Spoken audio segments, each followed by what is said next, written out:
5, 4, 3, 2, 1, 0.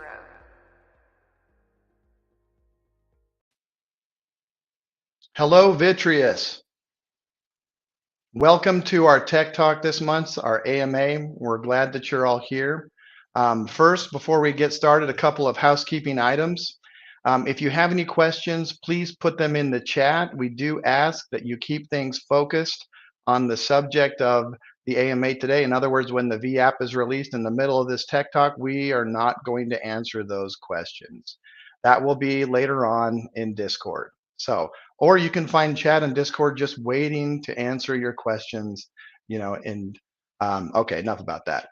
So for those of you, first of all, that are new to Vitreus, my name is Moth, and I'm on the Genesis DAO Council along with everyone else here, our esteemed guests, Taylor, Andrew, and Jaron from the community. For those of you that are new to Vitreus, though, Vitreus means transparent or glassy, and we embrace that ethos of transparency throughout everything that we do. Vitreus is a layer 0 blockchain that serves as a relay chain like Polkadot or Cosmos. It has parachain slots that can be acquired by businesses and developed for their own use as a sovereign layer 1 blockchain, connected by the shared security of the relay chain and the DPIN network. Vitreus is a unique 2-token system with VTRS as the native commodity utility token that when staked creates V-energy, or the gas that powers the blockchain transactions. Having gas decoupled from blockchain token allows for greater control over the costs of doing business and keeping transaction costs low for everybody. Another major point is that Vitreus, we are a DAO. That means that we have on-chain governance and finances that are held and managed in system accounts, which provide shared security. This new blockchain is very fast, it's powerful, it's scalable, and it's important to know that since all of our finances are on-chain, they're trackable. We are a protocol DAO to start. And the key thing that I would want to know if I was you is that no money will be spent without a community vote via proposals or bounties, etc., as part of the DAO and the vGovern system. A couple of announcements tonight. First of all, our communication plan schedule has been consistent, and it will be weekly, either a town hall, tech talk, or an AMA. We're starting to bring these out to more multi-platform settings as we start to gear up for trading launch, which is June 18th on Uniswap with our wrapped VTRS token. And this will be deployed as a trading pair with USDC. You will need ETH for gas fees to participate. I have been asked by community managers to clarify a few things regarding the wrapped VTRS token because there's not good understanding among the community regarding this. So VTRS is the native token for our blockchain ecosystem, but it does not exist on other blockchains like ETH and BNB and others. And so because of that, we use a wrapped version that is pegged to our native VTRS. This allows us to expand into other DEX and other SECs easily. The wrapped will of course be pegged, so that what that means functionally is that when VTRS is transferred to the bridge, the native VTRS will be locked in the bridge, and the wrapped VTRS token will be issued and will be tradable on other chains. Okay, so it is always one for one. It's not just additional supply. A couple of other announcements. The mainnet sale NFTs, those claims, the claiming is live for that. Staking will be possible as soon as the VApp is released. And I hear a rumor that that has been delayed until the end of this Tech Talk, when you should be able to download the new version of the VApp. Also, during this broadcast, we will actually release the new version of the manifesto. The manifesto, apparently 117 pages, was apparently too much for some of you. So we have added a lot of pictures. Don't worry, they still have Taylor's stick figures there. And the manifesto is about 21 pages with a lot of images and infographics. And will break down and simplify the Vitreus ecosystem, which a lot of people have been asking for. So this update of the VApp will include the VIP VIPP implementation, and the broker implementation that everyone has been waiting for. So pretty exciting stuff. In terms of council matters that we would like to make you aware of before we get started today, the CERTIC audit of our ecosystem is underway. So that's currently going on. There's also currently a vote for our DAO members for Marketing 2.0 for our launch. And you can find that in Discord. So please vote if you haven't. That vote will go on for another about 24 hours or so, and then we will close it out. A little bit about our format for today. This is going to be a tech talk. I'm going to briefly introduce our guests today and ask them some questions. And then we will open it up for a few community questions. So in today's tech talk, it's really truly a special occasion because we have the unique opportunity to interview two blockchain experts. Both Taylor and Andrew are on the DAO Council and serve as our technical experts during our discussions on council matters. Taylor designed the Vitreus chain ecosystem, and Andrew is a blockchain domain expert and part of the development team that has built Vitreus. One fun fact that the community may not be aware of is that Andrew has attended more blockchain conferences this past year and discussed Vitreus with more people than anyone even on the core team. So definitely a champion of Vitreus. So our first question is for you, Andrew. It's rare that we get to speak directly to someone from the development team that has spent the last year building Vitreus. Can you share from the development team's perspective what the general feeling is about the Vitreus chain? So, I think that it's the most impressive product that we ever work on. Yeah, because basically, blockchain project, it's when you just decide to build some specific stuff, like just one smart contract or just one chain even, or one, cryptocurrency wallet. But in Vitreus, our team developed everything, all the parts of the ecosystem. So, and I'm absolutely sure that all of our team, at the Vitreus, is the coolest project in their cities and portfolio. And just in the case if someone on the conference asked me, tell us about your coolest and biggest project, so anytime I start from the Vitreus.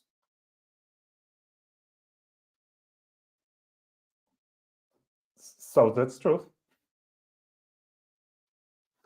It probably helps if I comment while I'm actually not on mute. So I was about to be like, Mom, we lost you. Classic. No, I was just saying that flattery will get you anywhere, my friend, and we obviously appreciate you saying that. But I mean, come on, you have worked on a lot of blockchain projects. So from just, a technical level, what is it that makes Vitreus unique? So we have to start from the basics. Mostly projects try to achieve some specific goods, some specific aims, and we develop just specific projects for specific case. But with Vitreus, we have to keep in mind any times that we develop a tool set to solve absolutely different problems and develop different projects. So we should try to keep balance between user experience from one side and with future business adoption from other side. Yeah. And so I really think about Vitreus, how about just a specific tool, multi-tools, and we really try ourselves to make it better and as good as it possible, and keep it flexible for the future adoption. Thanks, Andrew. I should probably mention, first of all, we're grateful that Andrew was willing to join us. What time is it in Poland over there, local time?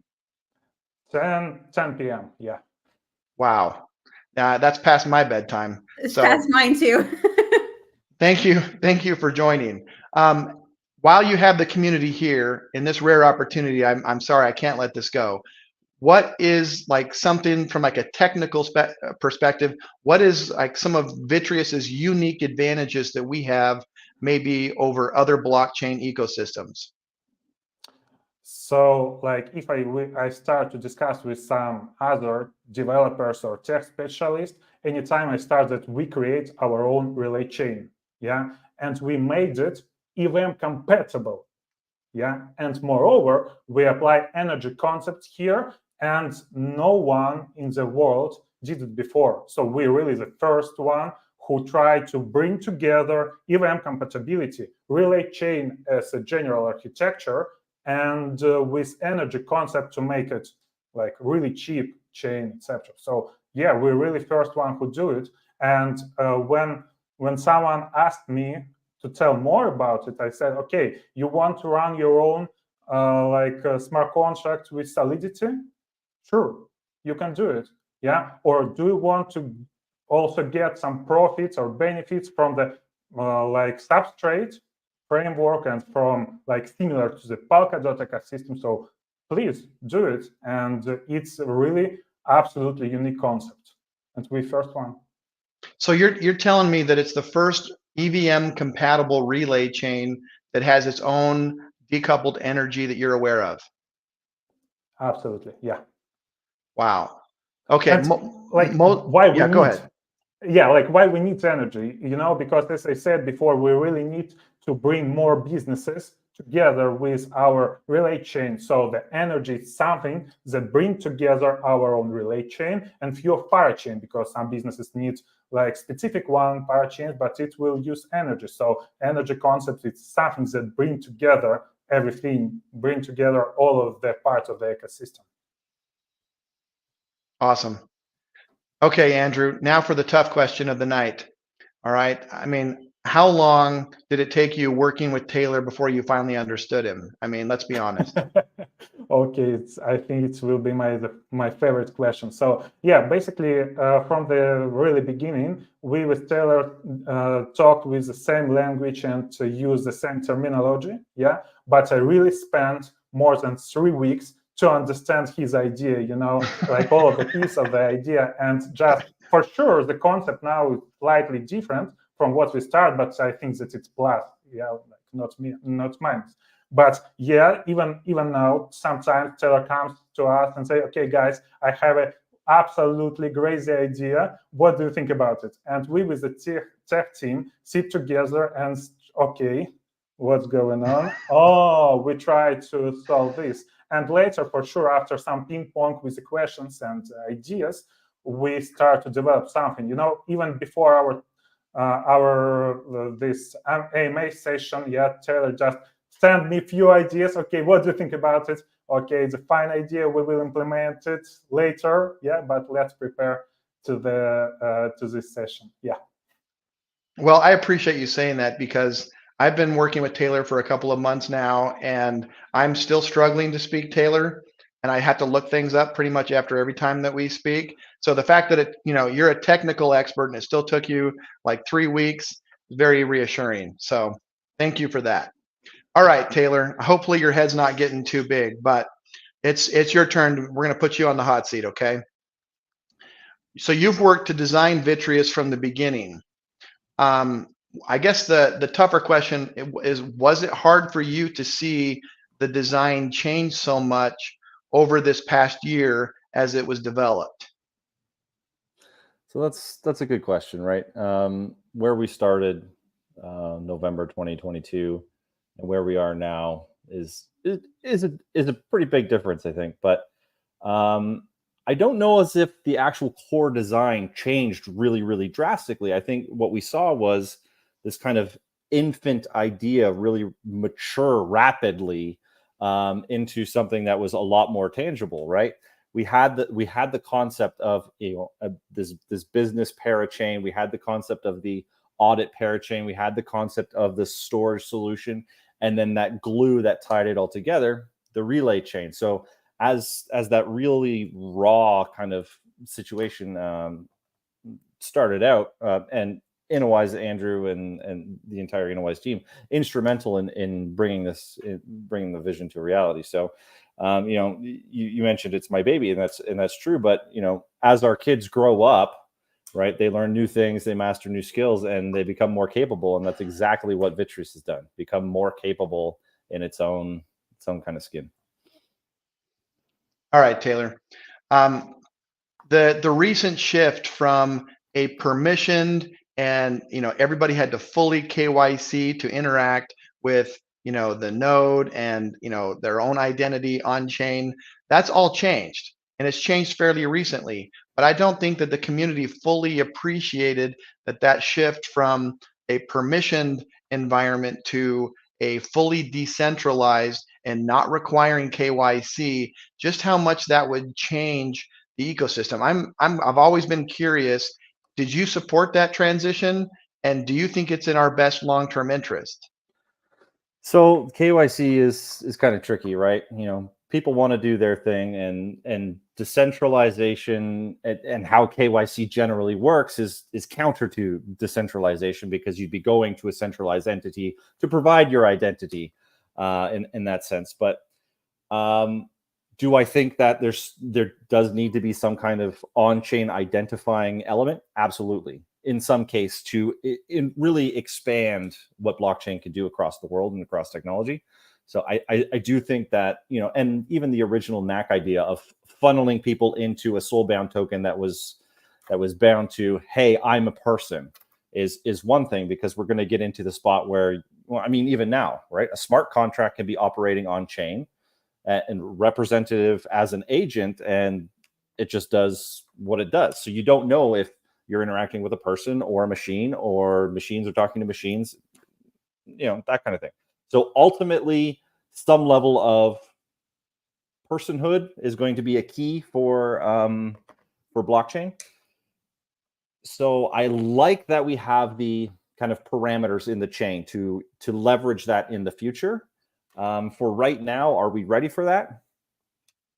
I guess not. But as the DAO evolves and matures, and regulations fall this way or that way, and as our tech is adopted by this use case and that use case, we'll see. We'll see how it ends up going. Yeah, we will. For the record, Taylor, are you human? I don't know. No. Have to throw a couple of curveballs in here. So you just finished updating the manifesto. First of all, I've never written anything that was 117 pages in my entire life. Congrats on that. We're also announcing today the release of the manifesto. Thank you for, it's one thing to be able to detail 117 pages, but to be able to take that and to distill it down to what was 14 pages. And then we said, you know what, this needs some pictures, because it's 14 pages of text that's pretty dry.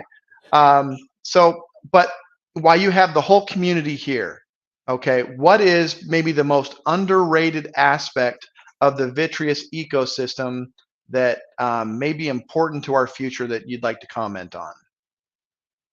I think without a doubt, V energy, honestly. It's kind of a harder concept to understand, and it's a deviation from traditional ecosystems, right? Where you have a native token and you pay that for all your transactions, and stuff funnels into that, and it is what it is, right? So that's what we kind of grew up with, as you will, within the space. But I think we're seeing a lot of new developments that try to leverage a secondary token, or a token, this token's for that and this token's for that, and they kind of come together, and it's real great for ecosystems overall. One approach I do like is internet computers, kind of unique ecosystem. You guys can check that out if you will. Very, very cool. So since V energy is such a unique system, it's possible to adapt it into different forms from where it currently sits, right? So right now we're viewing it, or we're using it just as, I pay a GVolt for a transaction. Cool. That's today, right? Down the road, there can be so many more usage for V energy itself, and I touched on those in the manifesto. We could have V energy for this purpose, we could have V energy for that purpose, and then there's so many abstract things that could go into fundamentally supporting V energy, that it in itself is an ecosystem, essentially, right? So and that might be weird to think about, but Vitreus is an ecosystem of protocols, where V energy is an ecosystem of uses almost. And if things become backed by V energy, what does that look like in the future? Because V energy is currently just backed by VTRS, but what if things evolve, right? So that the concept in the manifesto referred to as bills, or the SRARS, the staking reward allocation relief system, which kind of sounds like a virus. And thank you for Paulo G of our community. He's been a huge help with his ecosystem simulation. He's done a lot of work behind the scenes there on he's super cool, super smart math guy.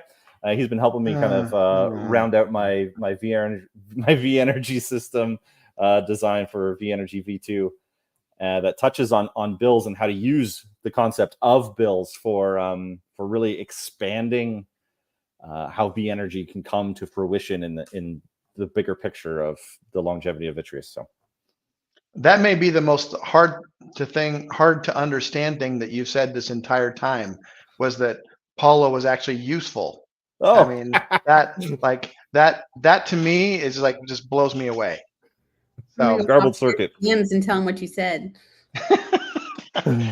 okay, Andrew, I got to be honest, Andrew, I didn't understand half of what Taylor just said. Did you understand that? Yeah, absolutely.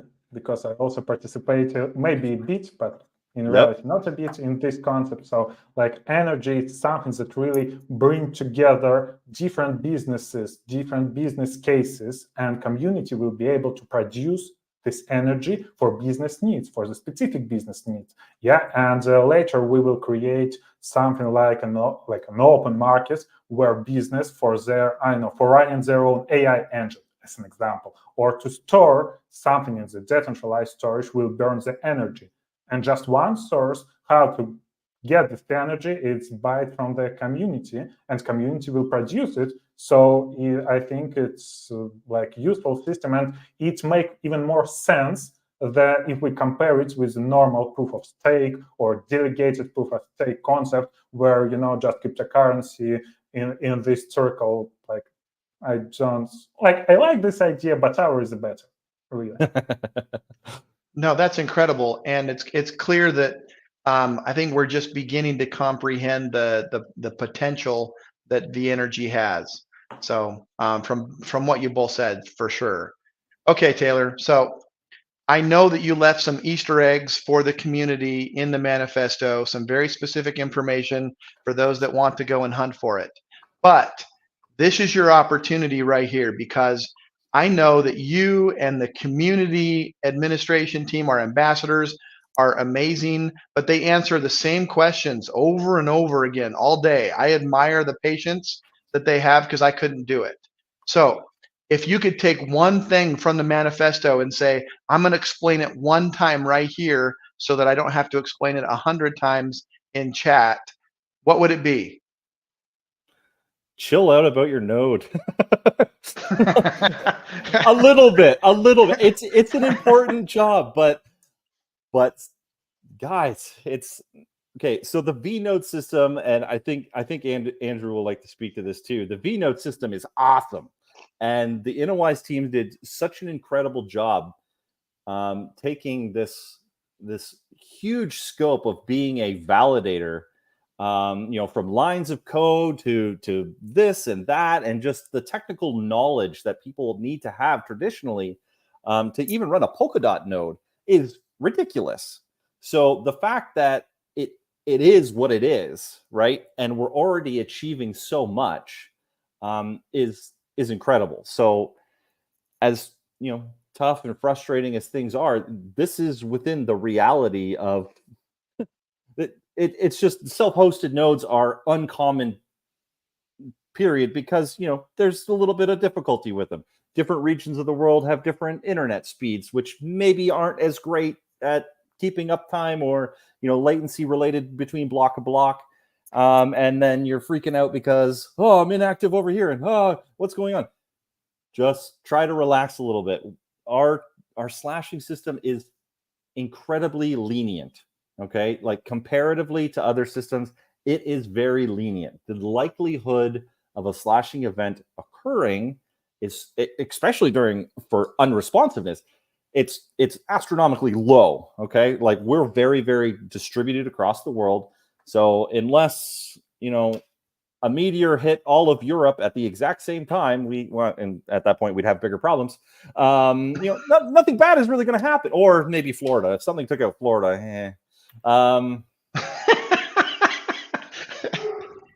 network disruption, Florida. No, I'm kidding. But yeah, I think vNodes is something that people are really, really attentive to, and that is great because it shows integrity for the network. But I also think there's a large concern, and it feels almost too elevated, right? We've made the system super complicated. It's more user friendly than you think, and okay. So you chose chose just a touch. All right, tone it down. You chose to talk about slashing, so let's lean into that a little bit. I know that nobody wants to lose tokens, right? Everybody's excited about VIP and the potential, and nobody wants to lose tokens. And coming from projects where that's never, staking, that's never really been a reality before, that you could potentially lose. So help us understand why that is such a rare possible event, and that we shouldn't worry about it. So, right, the epoch before the new era begins, and this is really technical for most of us here, is when the new active set of validators is selected. So that way you can't game or try to disrupt the system beforehand. Let's simply put it that way, right? So there's a deviation between choice and then activation. Which is great, but the active set right now comprises of up to 172 active validators. We only have 158 online. We actually have room to accept more, which is cool. Now, in order for unresponsiveness slashing to even begin, right, we need 10% to go offline, and then stuff starts happening, right? So 10% of 152 is 15.2. So we need 16 people to go offline, and then hey, right? So where in our geography are 16 nodes hyper-focused? Probably nowhere, which means an event needs to occur here and at least over there, and probably over there as well, which is just statistically improbable unless it's a meteor that strikes all of Europe. Or coordinated. Or exactly, or somebody's doing something on purpose, which means somebody's trying to attack the DAO's funds, your personal funds, and your interest in the network as a whole, right? So, when the network recognizes this kind of pattern that is occurring with active set going down, it raises its defenses to ensure that, okay, if anything else is going to happen to the network, then we need to start penalizing people because this is too dangerous, right? It's a very smart system, and kudos to the original Polkadot team that conceptualized how to manage that. That's great. But implementing the system I think it's awesome, and it really, really plays well with the self-hosted environment, right? It's not super strict like other slashing mechanisms, and it really plays to people being able to use their vNodes in the way they wanted to use their vNodes in the first place without a whole lot of worry. I think, Andrew, feel free to chime in, man. Like, I just want to add that when I discussed with other developers who also develop something with using substrate framework, their main problems is that say, okay, we developed some chain and mostly nodes concentrated in just one a remote server, or some server provider like DigitalOcean, let it be, and if something will happen, maybe just with this specific jurisdiction, someone decide, oh, we don't really like to provide opportunity to raise nodes or something like this, or maybe it's just DigitalOcean will tell, okay, so I don't really like that you use my own servers to run the node, so everything will be finished. So is it decentralization? Not, absolutely not. So in this terms, the Vitreus ecosystem is really decentralized, and it's a protection. But on the other hand, as Taylor said, we also should protect the system from some cheating or some hacking. And really, we discussed a lot a lot, many opportunities, and really find that, splashing, let it be not so strong, and let it make it linear, but it have to be, to protect the system and protect basically your funds from the attackers. Okay. So question for both of you now. None of this taking turn stuff. We're going to put you both on the spot. All right. So there are many blockchain builders that can choose from, all kinds of different places to build. All right. So what would you say is the compelling value proposition for builders to choose Vitreus? So I'll start it off here. And again, I'm going to say V Energy. I think V Energy could be used in so many different ways than builders are even used to working with it, right? And I think there's some interesting developments on the Polkadot front that, if people start looking into it, they're going to see very similarly what's going on here with V Energy. So it's an interesting proposition.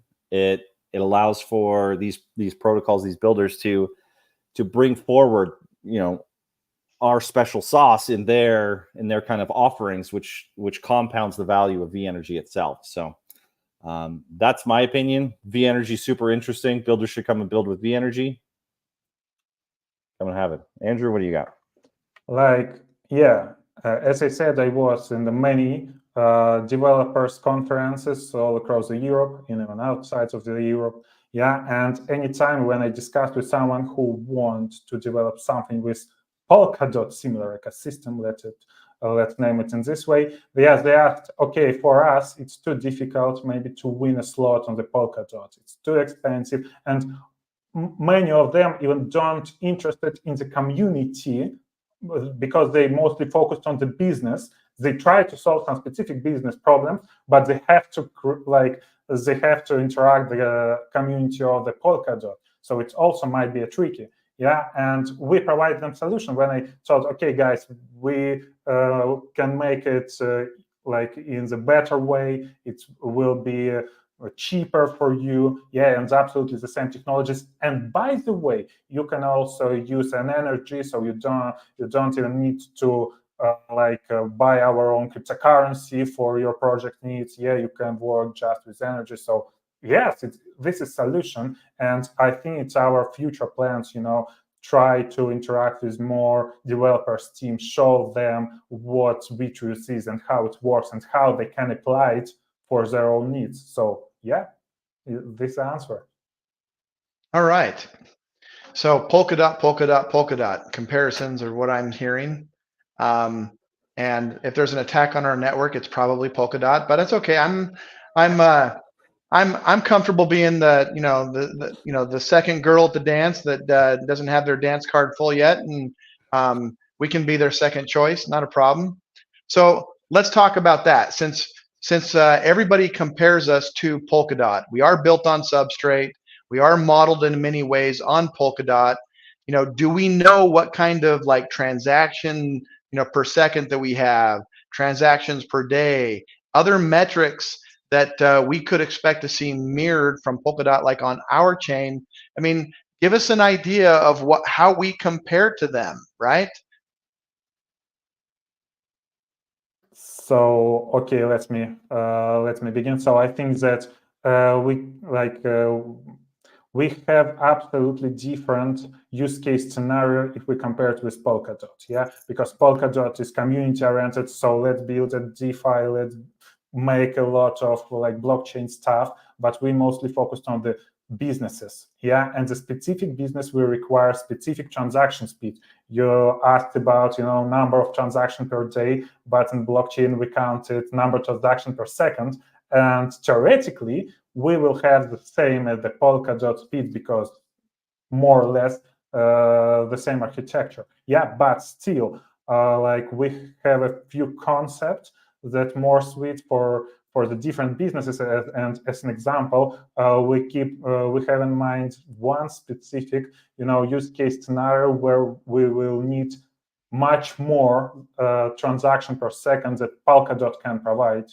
And we with Taylor and few more developers really have ideas how to achieve it, and when I try to describe what's going on to the other developers on the Sub-Zero conference, as an example, they were shocked. So what do you try to build? How? So I think that we, again, will be the first one who will do it.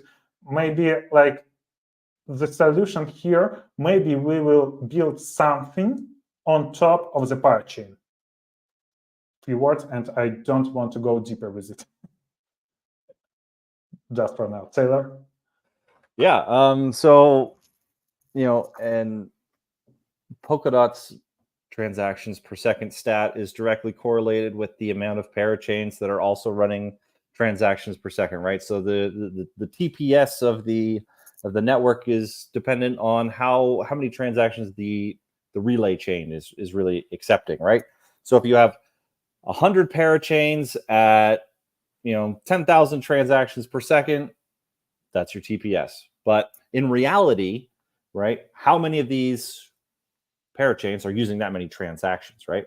So transactions per second, is it a great stat? Only for specific use cases, right? Very, very high throughput requirements, which there are definitely those use cases, don't get me wrong, but the abundance of what we see right now isn't really that, right? And Vitreus scales in a different way. Like, Solana has a lot of interest right now, and it's a very monolithic, massive nodes just hammering it out there, getting those transactions per second up pretty high, and that's great. That will work, but eventually, unfortunately, I don't think it will continue for the long term to work as it does today. So they will have to adapt at some point. But the Vitreus compartmentalization aspect and the ability to use parallelism between processes with a dynamic kind of use of the computing power. There's C nodes over here, and there's V nodes over here, and they have different computational weights, and they can perform weak tasks, moderate tasks, heavy tasks. They could work together. They maybe not. So there's some cool future situations where we can really get into it. Yeah. So what I'm hearing is that the relay chain, which similar to Polkadot or Cosmos, is very, very fast. It's difficult to say right now because we don't have as many parachains, but you guys have already come up with a use case for this to be even faster than them. Is that what I'm hearing? And I know you can't really disclose a lot of that because that gets pretty interesting, but that's pretty amazing. Yeah, there was a undisclosed use case that we kind of explored this for in particular. So when use cases are on the table, you say, okay, how do we solve this, right? And now we know when to solve it if we need to solve it. So that's a great situation to have in your pocket, right? Oh yeah, 100%.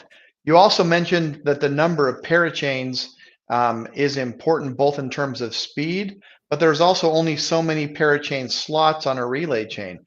Do you guys have any concept of how many parachain slots Vitreus can support? Well, in theory, we should start by correlating our hypothetical maximum with Polkadot's hypothetical maximum, which is 100, right? So they officially support 100. So let's say that we support 100, right? There's a computational paradigm that plays into that, where resources get constrained or considered maybe constrained after a certain point. So supporting more might run the risk of limited block space or core time and such which. So for certain, but it's something to explore. Andrew, I know you have some comments on this too.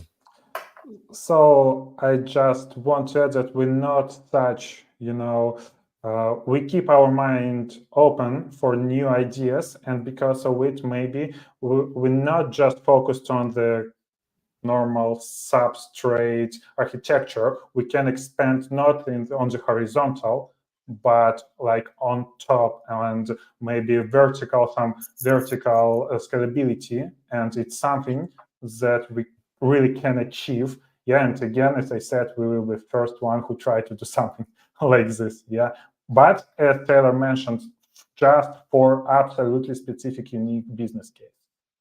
Yeah. Wow. Okay. So we've talked a lot about, what makes Vitreus unique, what would attract builders. So after we launch, because that's pretty imminent, right? Okay. And after the excitement of launch, what should be our development priorities after launch and why? In my opinion, we should, shine up the special sauce, get it out there, right? V Energy, expanding what is on the chain to do with V Energy is top of my mind personally. Andrew? Like, I just want to add more utility for our own relay chain for sure, and more utility for energy concepts, because it's the heart of our system. Yeah, so we will focus on adding some features that will be relevant for the really specific business. Yeah, and just in case it will require additional utility or additional functionality, as I know, decentralized identities that we previously discussed. Yeah, so we will add it. Yeah, like my main focus will be to invite more businesses and try to adopt our system for future usage. It really reinforces the importance of the energy. You both commented on that as should be in priorities and incentivizing builders. I notice in your roadmap of the future, Taylor, that you also mentioned that that we should be building sort of that the back end for the nodes to be able to run other runtime packages, in other words, other parachains, and also that we need to get the test net up and running so that people can come in and try Vitreus before building on Vitreus. Did you want to comment on those? I mean, sure. Testnet is always super important for builders to come in and start messing around, seeing what's available, seeing what they could do. And I think the sooner we're able to stably support an open testnet or a permission testnet of some capacity, I think that will be very valuable to our overall potential adoption. Getting builders building, essentially, right? The parachain switcher is what it's called, but essentially it's meant to be a marketplace for operators where they can choose where they want to have their node validating, essentially, right? And if we think about right now everybody's on the relay chain, they're all isolated doing the only thing that they can do. In the future, there might be a parachain doing this and there might be a parachain doing that, and these might have different metrics such as APR or requirements, or maybe this parachain in particular only wants people that are reputation of ultra modern 2 or higher because so it becomes an interesting paradigm that operators get to choose where they're putting their computational resources in exchange for that yield. So people that have a vNode today could have a lot more opportunities tomorrow, which is really cool. But it directly extends that utility of the vNode to beyond just what it is today, and that's just validating the relay chain, which is always going to be important. But as the active set or the stake requirements change, today it's 172, and maybe that doesn't change for a long time. But the minimum stake requirement of 1 million for the relay chain might be very difficult for somebody to achieve down the road. But maybe this other parachain has completely different metrics, and you could get a good APR by running your node over there and rewarding that community in a different way, or a joint effort between the relay chain, V Energy, and a parachain. It could come into some very, very interesting stuff. Andrew? Just a few words, about plug and play vNode. So anytime when I discuss with developers, all of them was impressed by the plug and play concept. Yeah, for the specific needs, for example, if we decide to, I don't know, tokenize the supply chain, yeah, and apply proof of authority concept here, at any time it require some specific tech skills from the just, computer operators or the end user, yeah. But on the other hand, if we will provide an opportunity just to send them plug and play V nodes or C nodes or how we will name it later, yeah, they will be able just to connect it and start producing and start running their own parachain. Yeah, it's pretty powerful, I think. Yeah. Wow. Thank you all for that discussion. It's been fantastic. I guess this means that we actually have to take some questions from the community. Jaren, have you been monitoring the chat for us? Yes. So right now we don't have any currently in the YouTube, and I think these are feeding from YouTube. If you are on YouTube and you have a question, go ahead and drop it in the chat. We just ask that you keep it centered on today's call or AMA.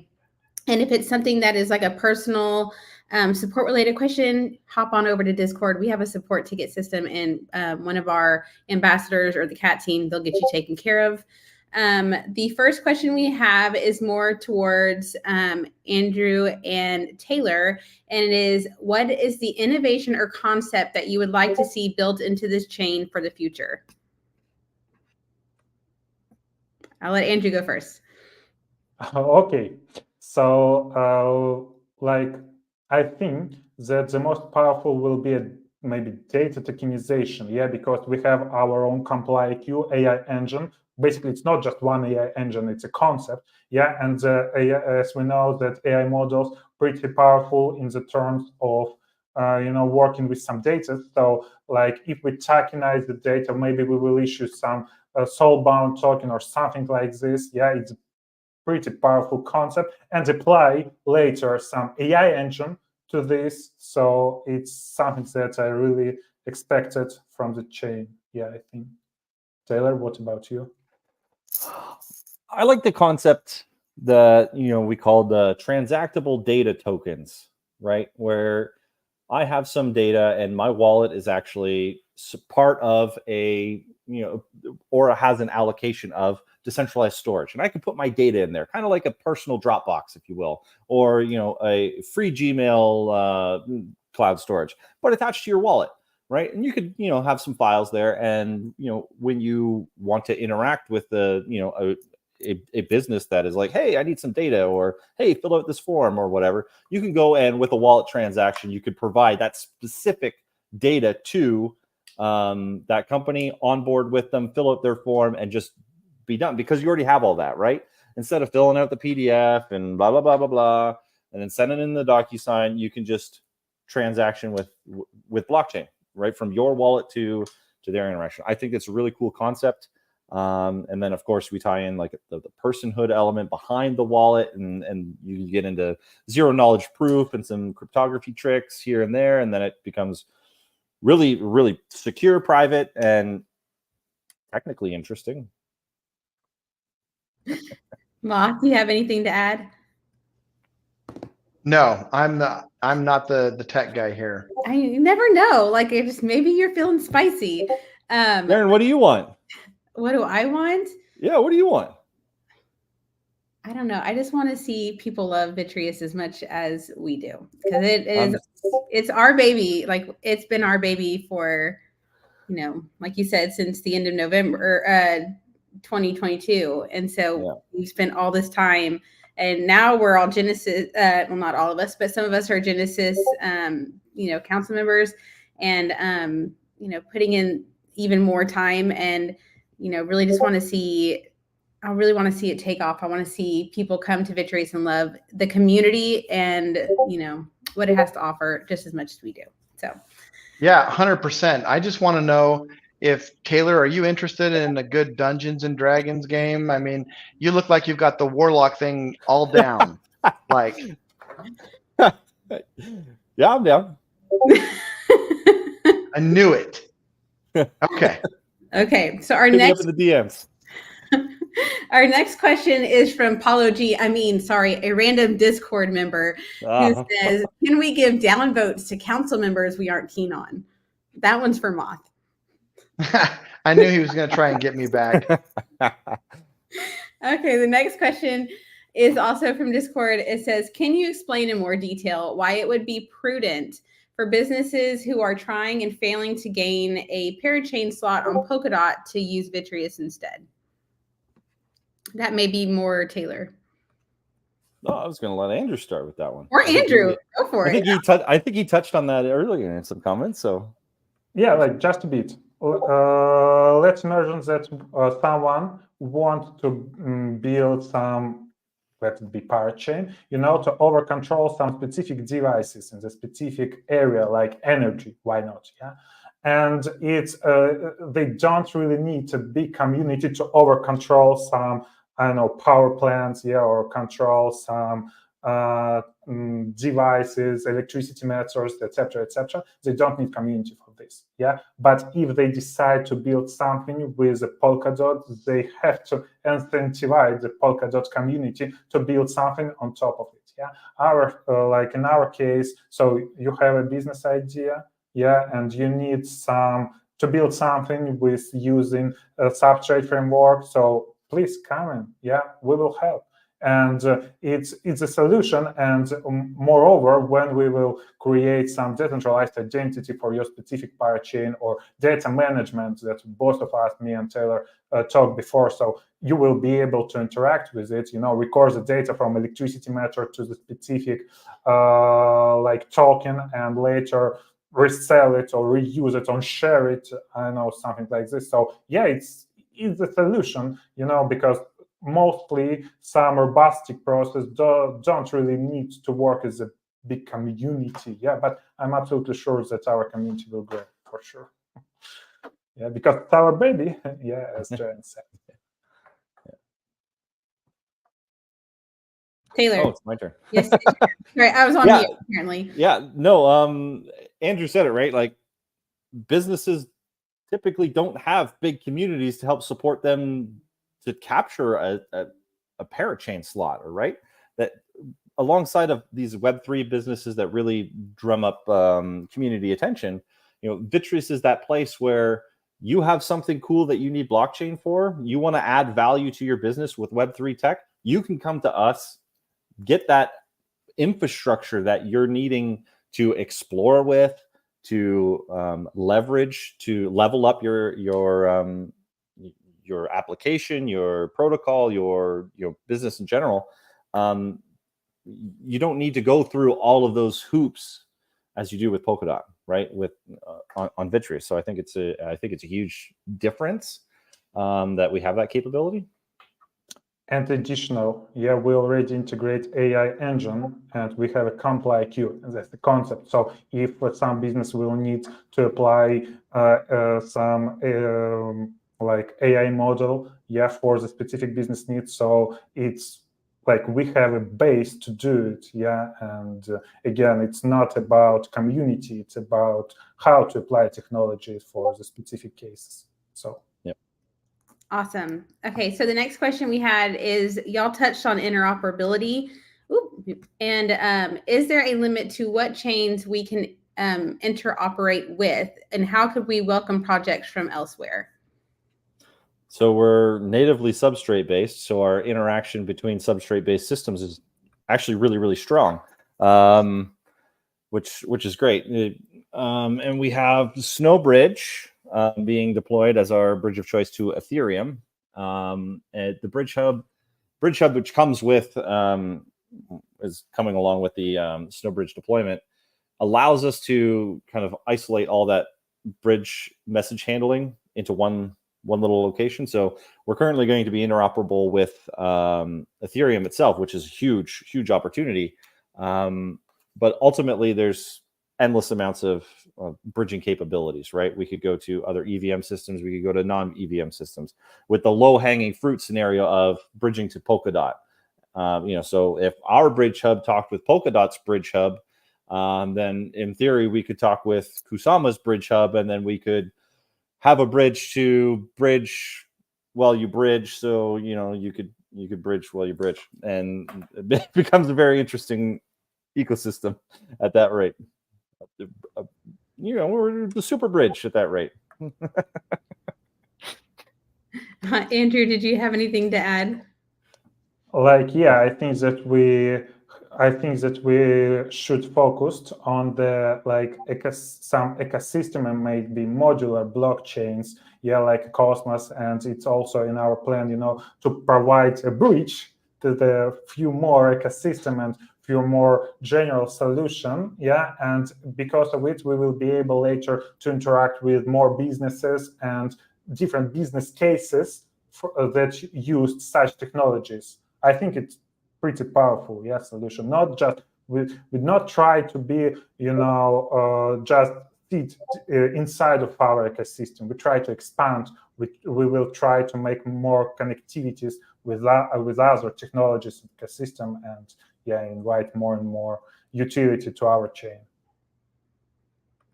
All right. So easy question we had from YouTube. It says, what is the best platform to get the latest Vitreus updates? Vitreus website, Discord, Telegram, X. I would say our two best platforms are going to be X and Discord. X, we post all of our important information on, and Discord is where the council mainly hangs out, and also some of our core contributors. So if you want to chat specifically with those people, I would definitely hop on over to Discord. Occasionally they're in TG, and we do post the updates over there, but they're delayed. They're initially posted in Discord. So if you want the news the fastest, definitely X and Discord. The next question we had was from Discord, and it says, when we talk about projects building on our chain, does that include a token package to host on our chain for the ones with a more professional outlook? Yeah, I mean, so I think the council's been discussing these kinds of topics, right? Like, how do we incentivize builders to come over since we're so new, right? How do we capture their attention or kind of entice them to come here? And one of the main things that we have a lot of is VTRS. So it is a logical assumption that you would say, hello, Project X, we have a good spot for you to come and build and explore the power that Vitreus can bring to you. Would you like to do this? Oh, what's in it for me? Well, how about a nice package of VTRS? How about, you could view some level of exclusivity for your protocol type, or G-Volts. G-Volts could be interesting. Offsetting the cost of actually using their protocol might be a big benefit depending on what it is. So there's a lot of different little nuances, but I think VTRS is a great way to try and incentivize packages or incentivize projects, and that it's a very, very common way for DAOs to bring forward attention, right? Is those treasury spends are based on governance votes. If a project comes in, asks to build on Vitreus and says, hey, we'll build our protocol here, but it'll cost, we want to offset our cost with X amount of VTRS. That's totally possible through vGovern, but you're at the subject of the community. So it's whatever the community decides, honestly. What do you think, Andrew? I just want to highlight a few more opportunities and a few more possibilities, because in the process of development, we also create a set of the cool artifacts, like pre-sale app. Okay, maybe if you really want to interact with Ethereum, and write some money from the Ethereum community to build something yours. So it's also like a technical support, I can tell you, as well as our we want to make the process of development for such teams easier and provide them as many things as we have. It's also useful because they don't need to spend more time for some basic stuff. They can reuse that we already create. So So it looks like I misread his question. He asked if we actually will have token packages. And like Taylor said, that's something that the community will have to vote on. So if that's something that we want to do, we have somebody come forth that says, hey, I want to build here. Do y'all have that? We could always vote as collectively as a community to put that plan in action, and what that would look like. So yeah, so for clarity there, right? All of the VTRS, like the Treasury VTRS, is in what's called a system account. That means no one has the private key. Period. You don't have a private key. It is controlled by that democratized pseudo or admin access to the chain, essentially, right? So only vGovern and the commands accessible through vGovern can actually move those tokens from place to place. So even if we wanted to, I couldn't go in and give you Treasury funds just because I'm on the council. It doesn't work that way. It has to go through a governance vote. So.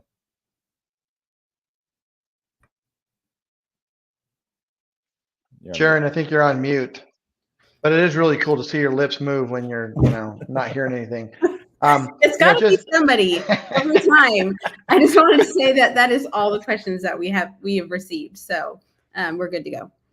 I would also just add to that last discussion that we are developing some standard incentive packages that will obviously vary based on how experienced, how prominent a business is. If someone, is, for example, already has, a large following and is a very large business on another chain, and they were willing to expand to Vitreus, then that may be something where we are a little bit more aggressive in our recruitment.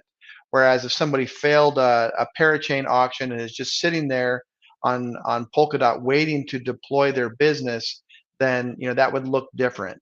So we're thinking through those different options and what we might consider, and preparing those in advance so that we can be prepared to deploy that when people are interested. Well, if we have no more questions, then please direct all future questions, especially app-related questions, to Chad in Discord. He loves that. And I'm sure that our admin team will be busy all night addressing all of the V2 app questions. We're excited to see that come out. We're also excited to see the Minifesto. I hope that you will enjoy that. And we have enjoyed getting to talk with you today. So thank you again, Andrew and Taylor, for joining us. I guess you too, Jaron. We appreciate it. I know you didn't plan on being on camera, and we sort of forced you, but we appreciate it. So with that, hey, Vanguards, have a good night. Bye-bye.